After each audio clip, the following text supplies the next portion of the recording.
The village of Kalinesht clung to the mountainside like a prayer whispered into the wind, half forgotten by God and wholly ignored by men.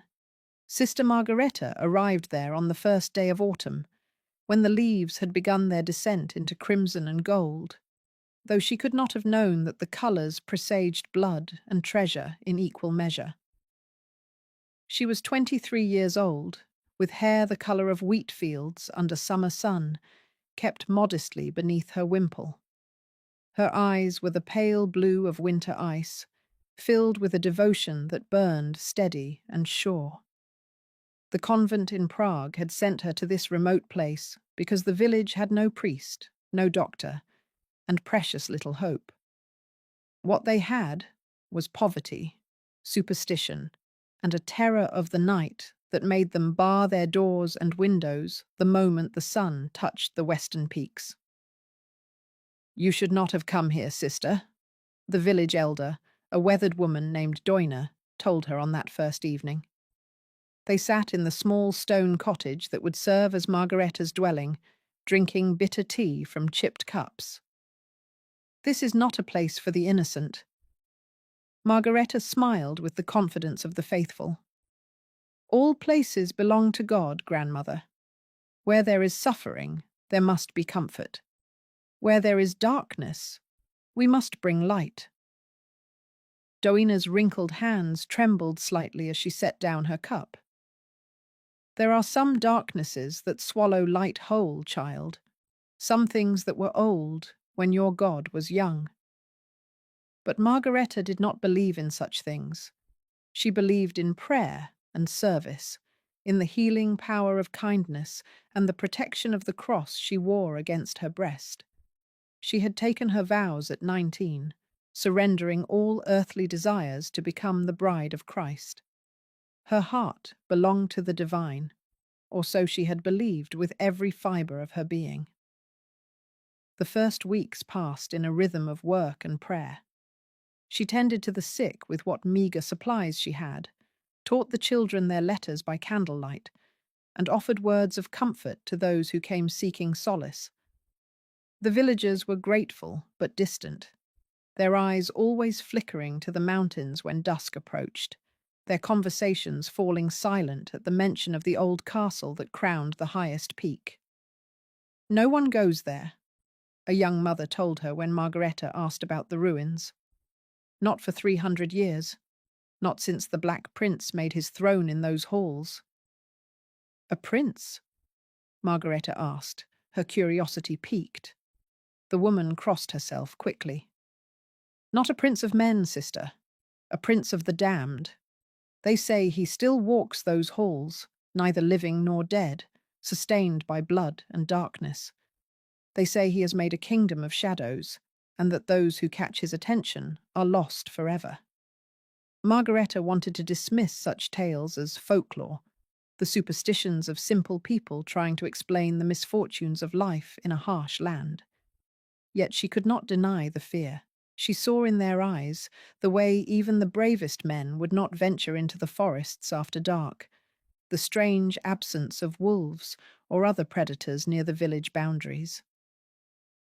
On the night of the full moon in her 6th week there, everything changed. She had been tending to old Vasile, who suffered from a fever that would not break. His cottage stood at the edge of the village, closest to the forest's embrace. Margareta had stayed late, praying over him, pressing cool cloths to his burning forehead. It was past midnight when she finally gathered her things to return to her own dwelling. The moon hung swollen and silver in the sky, painting the world in shades of ash and bone. The forest whispered with sounds she could not identify, and the hair on the back of her neck prickled with instinctive warning. She walked quickly, clutching her rosary, her breath forming clouds in the suddenly frigid air. That was when she felt the weight of eyes upon her. Margareta stopped, turning slowly. The village square was empty, the windows all shuttered and dark. Yet the sensation persisted, heavy and undeniable. Something watched from the shadows between the buildings, from the darkness beneath the eaves, from the very air itself. "Who is there?" she called, her voice steadier than she felt. "Show yourself." The darkness moved. Or perhaps the darkness had always been moving, and she was only now perceiving it. A figure emerged from the shadows like smoke taking form, solidifying into something that wore the shape of a man, but felt like something far older and infinitely more dangerous. He was tall, impossibly so, with shoulders that blocked out the stars. His face was a study in sharp angles and aristocratic beauty, pale as carved marble, timeless as stone. Hair black as a raven's wing fell to his shoulders, framing eyes that glowed with an inner light the colour of fresh blood. He wore clothing from another century, all black velvet and silver embroidery, a cloak that moved in a wind she could not feel. Terror flooded through her, primal and overwhelming. Every instinct screamed at her to run, to flee back to the light and safety of the cottage behind her. Yet she stood frozen, captured not by any supernatural power, but by the sheer intensity of his gaze. Those crimson eyes devoured her, taking in every detail of her face, her form, the modest habit that covered her from throat to ankle. His expression shifted through emotions too quickly to name: surprise, curiosity, hunger, and something else that made her breath catch in her throat. "Remarkable," he said, and his voice was like darkness given sound, rich and deep and utterly compelling. "I have walked this earth for 7 centuries, and I have never seen light shine so purely from a mortal soul." Margaretta's hand flew to the cross at her breast. "Stay back, demon. In the name of the Father, the Son, and the Holy Spirit, I command you to depart from this place." A smile curved his lips, beautiful and terrible. "I am no demon, little nun, though I am far from holy. I am Alexander Draculesht, King of the Damned, Lord of the Night, and Master of all that exists in shadow. And you are trespassing in my domain." "This village is under God's protection," she said, though her voice shook. "You have no power here." "No power." He laughed, and the sound echoed strangely in the empty square. "Look around you, faithful one. See how your God's children cower in their homes, afraid to even light a candle after dark. See how the church stands empty, its roof collapsed, its altar cold. Your God has abandoned this place, as he abandons all places eventually. But I remain. I am eternal."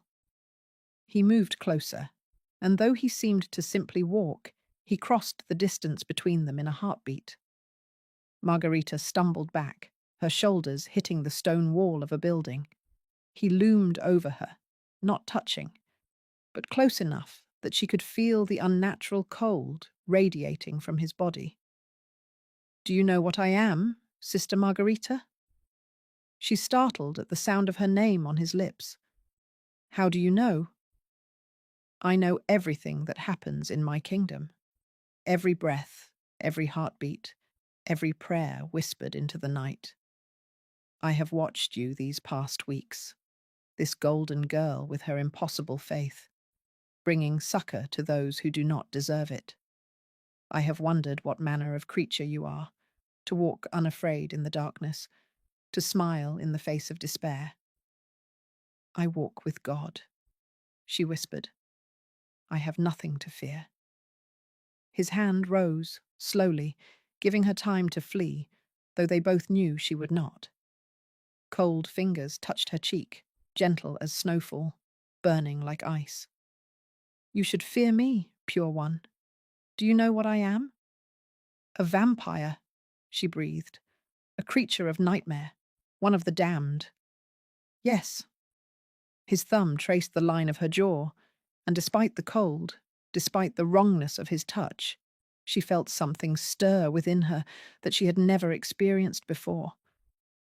I am a monster, a predator, a thing that should not exist. I have killed thousands. I have bathed in blood and ruled through terror. I am everything your precious God despises. Then why do you not kill me? The question hung between them, heavy with implications neither wished to examine. His hand fell away, and he stepped back, though his eyes never left her face. Because, he said slowly, as if the words surprised him, when I look at you, I feel something I have not felt in 7 centuries. Something I thought was burned away when I died and rose again in darkness. When I look at you, little nun, I remember what it was to be a man. Margarita's heart hammered against her ribs. I am sworn to God. I am his bride. I can never be anything else. Can you not? Alexander tilted his head, studying her with those unsettling crimson eyes. You say you belong to him, yet he is not here? He does not walk beside you in the night. He does not protect you from the darkness. Where is he now, your absent husband? He is everywhere, she insisted. He is love and light and— He is nothing, Alexander interrupted, his voice sharp as a blade. He is an idea, a hope, a dream, but I am real. I am here, and I want you. The words should have horrified her. Instead, they sent a thrill through her body that felt dangerously close to excitement. She shook her head violently, pressing herself harder against the wall. I will never be yours. I belong to— Yes, yes, you belong to God. So you have said. He waved a hand dismissively. But tell me, devoted one, has your God ever looked at you the way I do? Has he ever made your breath quicken and your pulse race?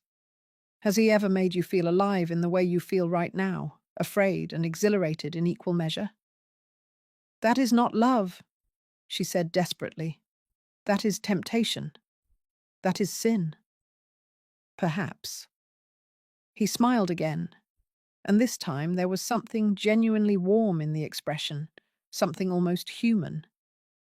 Or perhaps it is simply the truth. You have spent your life denying the flesh, little nun, pretending that you are spirit alone. But you are not.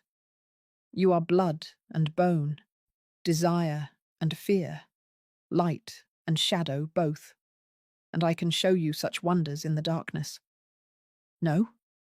She pushed away from the wall, forcing herself to stand straight, to meet his gaze without flinching. I will pray for you, creature of night. I will pray for your damned soul. But I will never join you in the darkness. Something flickered in his eyes. Respect, perhaps, or amusement. We shall see, Sister Margarita. We shall see. He turned to leave, his cloak swirling around him like living shadow. Then he paused, glancing back over his shoulder. I will return for you, he said simply. And when I do, you will come with me willingly. This I swear on the moon and stars and the darkness between them. You will be my queen, little nun. You will rule the night by my side. Never? She whispered.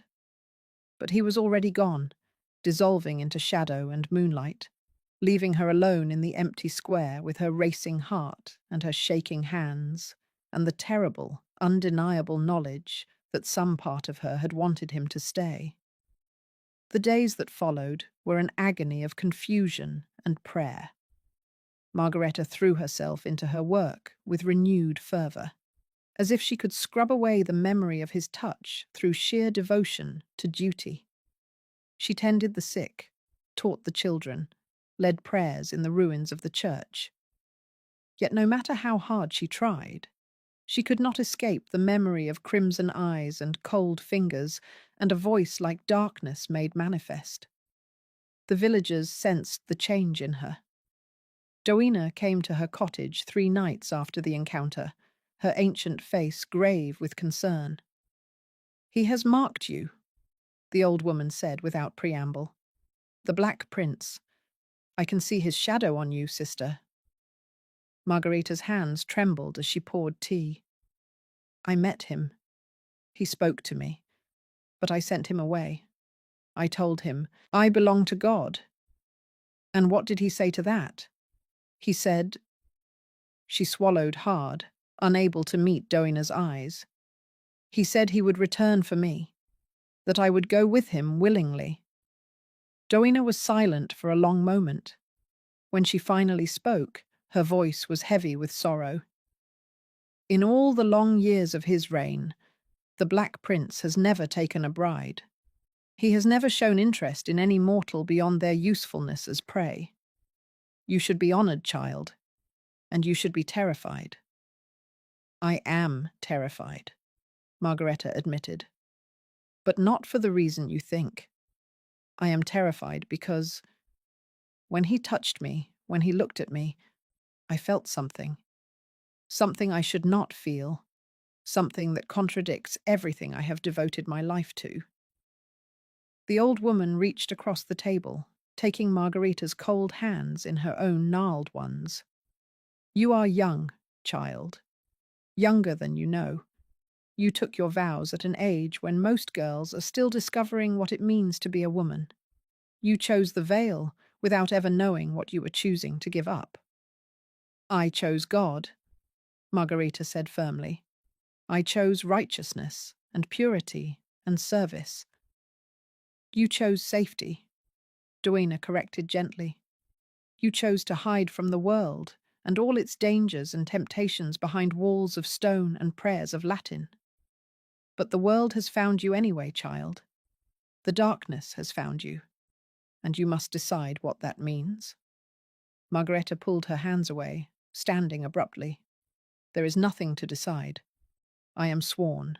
I am bound. I cannot and will not break my vows. Even if it costs you your life? The question hung in the air between them, unanswered and unanswerable. He came again the next night, and the night after that, and the night after that.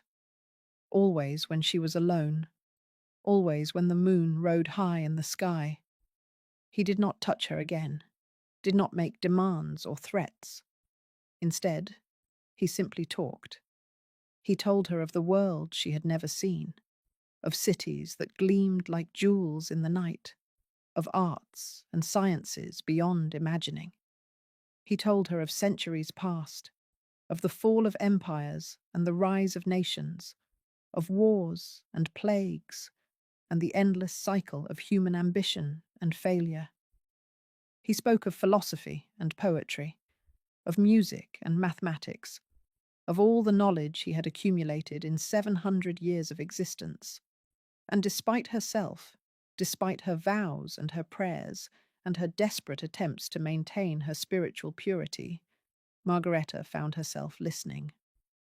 More than that, she found herself wanting to listen, eager for these stolen hours when the monster became a teacher and the darkness became less frightening than fascinating. You speak as if you regret what you are, she said to him one night as they sat together in the ruins of the old church. It had become their meeting place, though the irony was not lost on either of them. Alexander was silent for a long time, his eyes fixed on the broken altar where no candles burned. I regret nothing, he said, finally. To regret is to wish things were different, and I have learned that such wishes are futile. I am what I am. I was made this way by forces beyond my control, and I have made the best of an eternal existence. But you were human once, she pressed. You must remember what it was like. You must remember warmth and daylight and love. His gaze shifted to her, sharp and penetrating. Is that what you think you offer me, little nun? Love? She felt heat rise to her cheeks. I offer you nothing but prayers for your redemption. Redemption? He laughed bitterly. There is no redemption for creatures like me. We are beyond salvation, beyond hope. We exist in the spaces between life and death, neither one thing nor the other. We are abominations, mistakes, curses made flesh. God's mercy is infinite, Margarita said softly. No one is beyond his love. Then why did he abandon me? The words burst from him with surprising vehemence. I was a prince once, a warrior who fought in his name. I led crusades, burned heretics, spilled oceans of blood to defend Christendom. And what was my reward? To be betrayed, murdered, and cursed to walk the night for eternity. Where was his mercy then, faithful one? Where was his infinite love? She had no answer for him. The history he described was not unfamiliar. She had heard tales of the Crusades, of the Christian princes who had fought against the Ottoman tide, of the atrocities committed in God's name by both sides. The Catholic Church taught that such warriors were heroes, martyrs, saints. But looking at the bitter rage in Alexander's eyes, she wondered if the truth was more complicated than any sermon had suggested. Perhaps, she said carefully, your curse is not a punishment, but a test. Perhaps you are meant to find your way back to the light. He stared at her for a long moment, then reached out and took her hand. His flesh was cold, unnaturally so, but his grip was gentle. If that is true, he said quietly, then you are the light I am meant to find. You, with your golden hair and your impossible faith. You, who should hate and fear me, but instead sits with me in the darkness, trying to save my damned soul. She should have pulled away. She should have recoiled from his touch, crossed herself, fled into the night. Instead, she let her fingers curl around his, marveling at the strangeness of it, holding hands with a monster in a ruined church, feeling more connected to another being than she ever had in all her years of prayer. I do not know what this is, she whispered. I do not understand what is happening between us. It is simple, he said, and his thumb traced small circles on the back of her hand. You are the first person in 700 years to see me as something other than a monster. And I am the first person in your life to see you as something other than a nun. We are showing each other the truth of what we are beneath the roles we wear. And what am I? She asked, her voice barely audible. He leaned closer, and she could see flecks of darker red in his crimson eyes, could smell something like cinnamon and cold earth emanating from him. You are a woman, he said softly. Beautiful, intelligent, brave, and alive. You are everything you have tried so hard not to be, hidden beneath that habit and those vows. And I want to give you the freedom to be yourself. As a vampire? The word felt strange on her tongue. As a creature of darkness? As a queen, he corrected. As my equal, my companion, my bride. I am offering you eternity, Margareta. I am offering you power and knowledge and a world that extends far beyond this forgotten village and your confining vows. Come with me. Let me show you what you could be. The temptation was overwhelming. For the first time in her life, Margareta understood the serpent in the garden, understood how Eve must have felt when offered the fruit of knowledge. Everything Alexander promised was everything she had been taught to reject. Pride, ambition, desire, freedom. Yet hearing him speak of it, she felt something stir in her soul that had nothing to do with God and everything to do with being human. I cannot, she said, but the words lacked conviction. My vows are chains you placed upon yourself before you knew what life could offer. You were 19 years old, Margareta, a child. You chose God because it was safe, because it was expected, because you were afraid of the alternative. But you are not a child anymore. You are a woman with a woman's heart and a woman's desires, and you deserve the chance to choose again, with full knowledge of what you are choosing. He released her hand and stood, his cloak billowing around him like wings. I will come for you one more time, he said, looking down at her with an expression that might have been tenderness.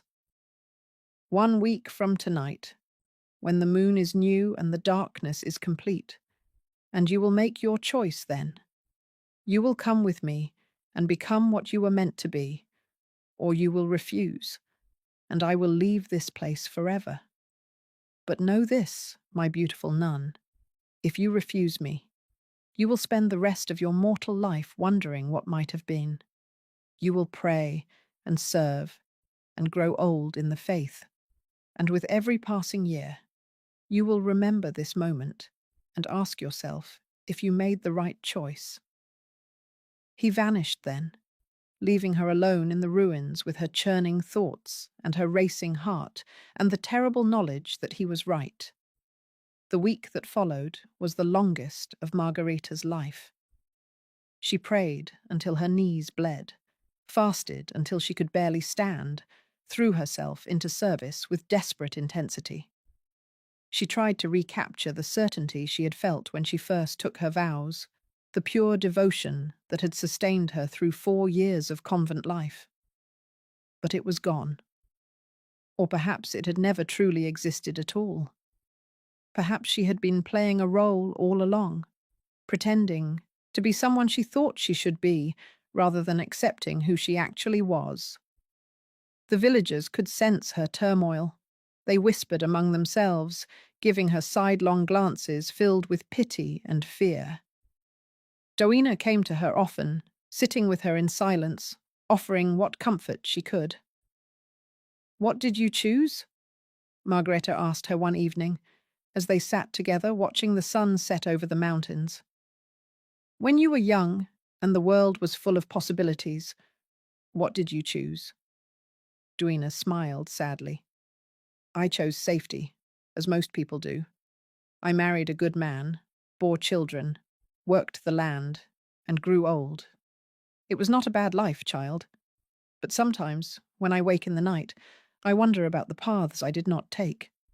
I wonder who I might have been if I had been braver." "Are you telling me to go with him?" "I am telling you that every choice carries a price, and only you can decide what price you are willing to pay. If you stay, you will have the comfort of your faith and the knowledge that you kept your vows. If you go," she shrugged, "who can say? You may find happiness or horror or something in between, but you will never wonder what if." On the 7th night, Margareta bathed and dressed in her habit for what she knew might be the last time. She plaited her blonde hair and covered it with her wimple, fastened her cross around her neck, and went to the ruins of the church to meet her fate. Alexander was already there, standing in the moonless dark like a shadow given form. He said nothing as she approached, simply watched her with those crimson eyes that had haunted her dreams. "I have made my choice," she said, her voice steady despite the fear and excitement and terrible anticipation coursing through her veins. "Have you?" He tilted his head, studying her. "And what is your choice, Sister Margareta? Will you keep your vows and remain in the light, or will you break them and join me in darkness?" She reached up with shaking hands and slowly, deliberately, removed her wimple. Her golden hair tumbled free, catching what little starlight penetrated the clouds. Then she unfastened her cross and let it fall to the ground between them. "I choose," she whispered, "to be free." The joy that blazed across his face was almost blinding. He crossed the distance between them in an instant, gathering her into his arms, cold flesh against warm. And for the first time in 7 centuries, the vampire king felt something that might have been his heart beating. "You will not regret this," he murmured against her hair. I swear to you on everything I am, you will not regret this. I already regret it, she admitted, laughing through sudden tears. I regret it, and I am terrified, and I have never been more certain of anything in my life. He pulled back, just far enough to look into her face, his thumbs brushing away her tears. The transformation will be painful, he warned, but brief. And when you wake, you will be more than you ever dreamed possible. You will be ageless, powerful, eternal. You will be my queen. Will I still be myself? You will be more yourself than you have ever been. All the parts of you that you have suppressed and denied will be free at last. You will be complete. She nodded, accepting this, accepting all of it. Then I am ready. Alexander led her from the ruins, through the sleeping village, into the dark forest. They walked for what seemed like hours, climbing higher and higher into the mountains, until at last they came to the castle that crowned the highest peak. It was not the ruin she had expected. Instead, it was a palace of shadow and moonlight, impossible towers reaching toward the stars, windows glowing with lights that were not quite fire. Inside, she glimpsed wonders, vast libraries filled with ancient books, galleries hung with masterpieces, rooms furnished with treasures from 1,000 civilizations. This is your home now, Alexander said, leading her through halls where their footsteps echoed like heartbeats. All of this is yours, as I am yours. We will rule together, eternal king and queen, darkness and light intertwined. He brought her to a chamber at the heart of the castle, a room draped in silk the color of midnight and blood.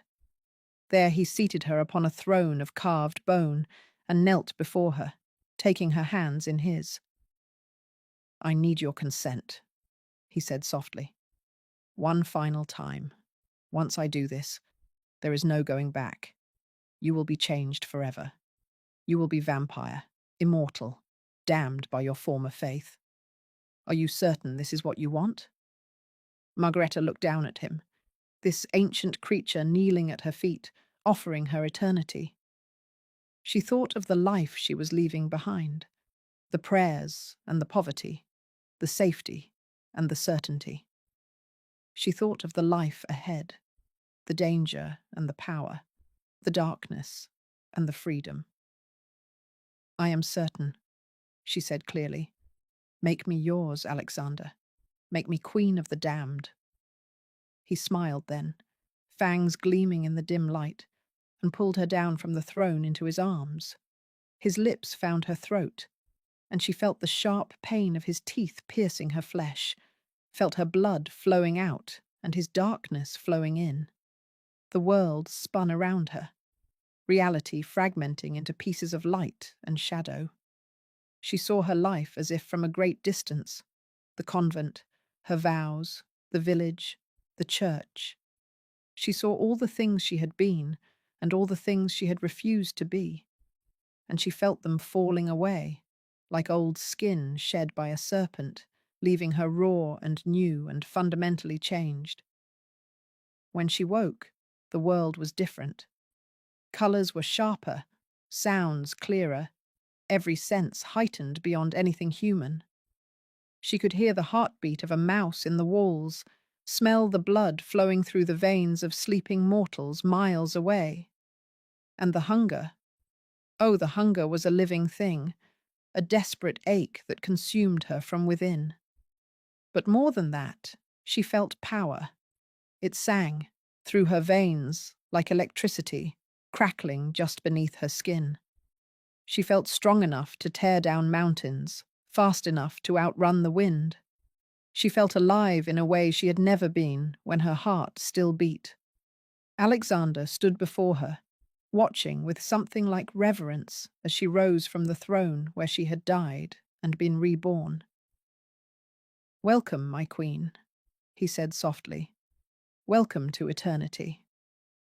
She looked down at her hands, pale now as alabaster, and saw the world with new eyes, crimson eyes that matched his own.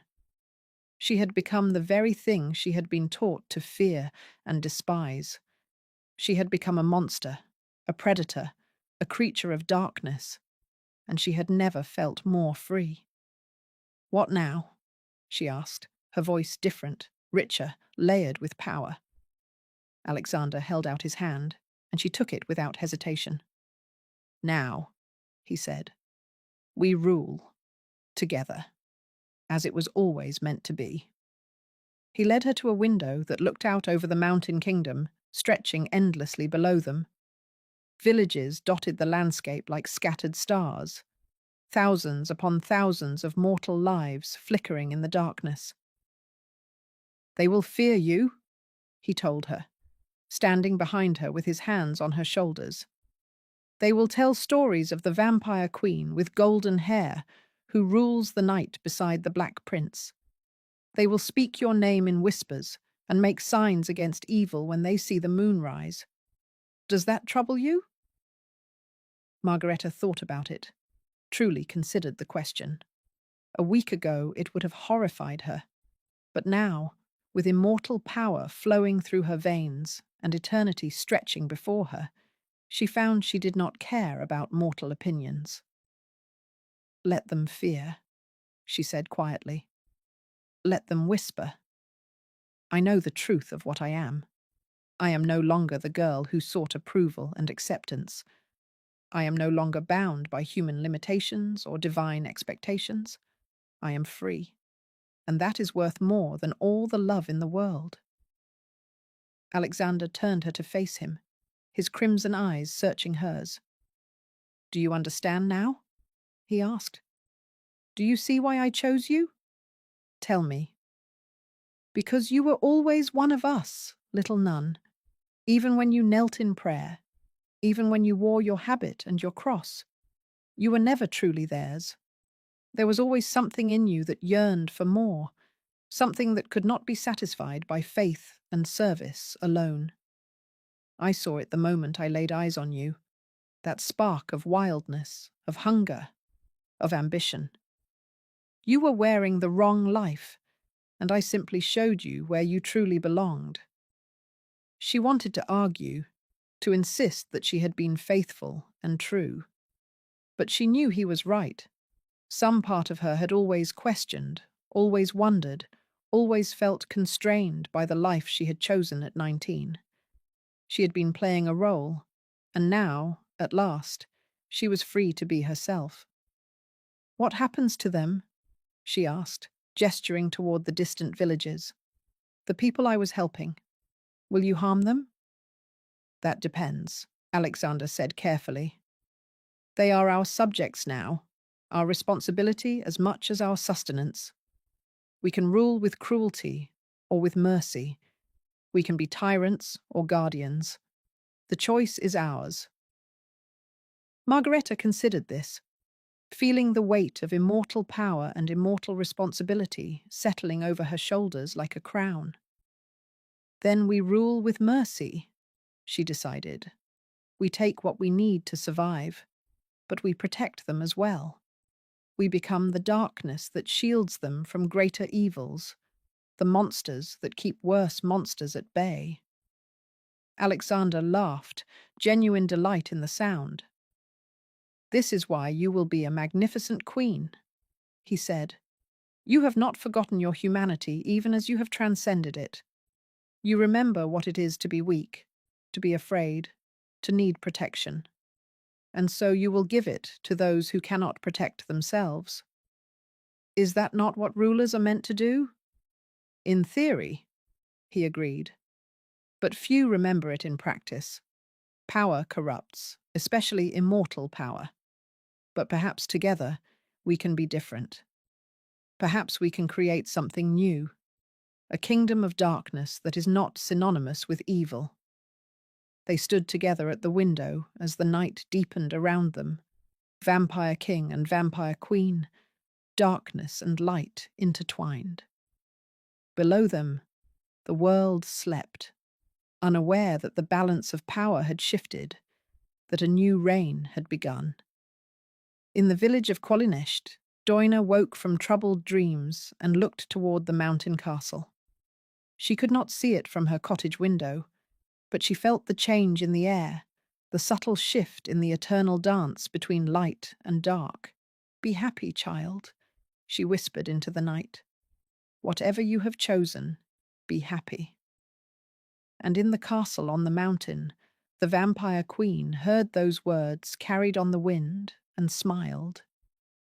For the first time in her 23 years, Margareta, who was Margareta no longer, who was becoming something entirely new, understood what happiness meant. It meant choice. It meant freedom.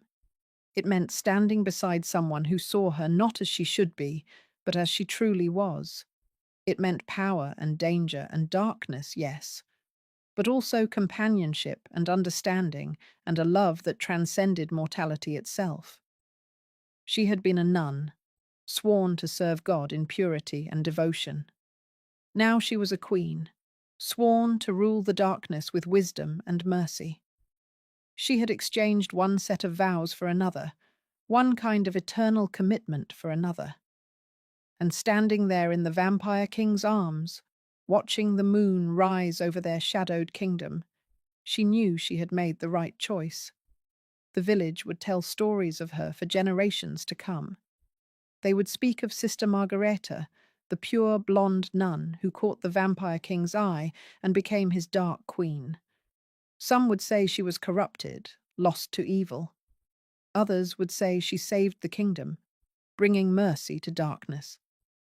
But the truth, as truth so often is, was more complicated than any story could capture.